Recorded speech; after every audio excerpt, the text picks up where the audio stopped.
I'm Seth, and this is J.R.R. Tolkien's The Lord of the Rings, Return of the King. This copy has, just a second,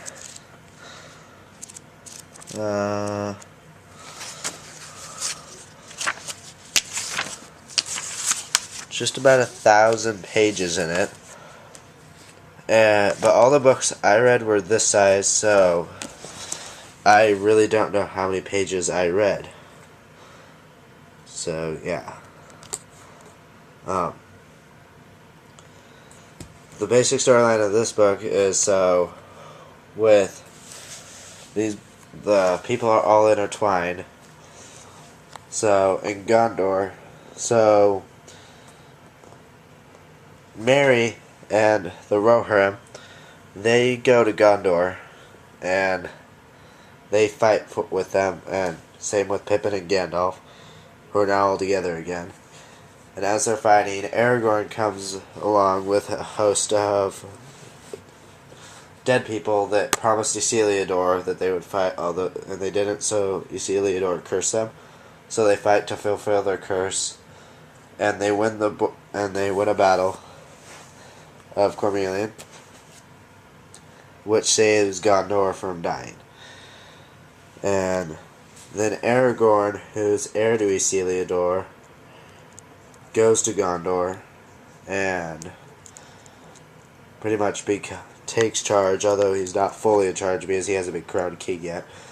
Denethor tries to kill his son, or his son is hurt by one of the Black Riders, and Denethor tries to burn him and his son, but Gandalf comes and saves his son, but Denethor still burns himself. So Aragorn is pretty much in charge by himself then. And so they decide the only thing that could help Frodo and Sam is to march out to Mordor and attack them and give them a distraction. So Sam and Frodo goes into the Orc Tower and saves Sam, and they trek across Mordor to Mount Doom, where Frodo's about to throw it into the fire, and then he decides to claim it for himself.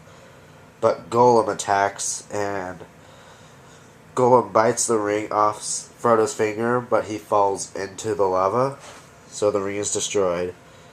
And they run down the hill somewhat to where the lava is not pouring on them. Gandalf comes on giant eagles and saves them and brings them to Gondor, where they rest. In Gondor, Aragorn, this is actually a picture of Aragorn. Aragorn is crowned king, and they stay there for a while, and then they decide to go back home to the Shire. In the Shire, they find that Saruman got a bunch of bandits and pretty much started to try and claim it for his own. And so all the hobbits, Pippin, Merry, Frodo, and Sam, take it back, and they fight for it and get rid of all the bandits and Saruman. And even though the ring's gone, it still pains Frodo. And so he's given a chance to go with the elves, and the elves, they can go to their blessed realm when they choose, and so Frodo's given the chance to go to the blessed realm. So that's the end of the book, where Frodo goes off into the blessed realm with the last of the elves. My favorite characters are probably the same as the last book. Gollum, because he has a pretty tough fight. Or Smeagol, I should say, because he's always having to fight with himself. Aragorn, because he's like a major leader of men and he's always doing what's right. Eowyn, because she disproves what most people think. She is a woman, but she fights with the men. And Sam, because he's always doing what's best for Frodo no matter what, even if it means himself starving. The setting is Middle Earth, And the theme is always do what's right, I would say.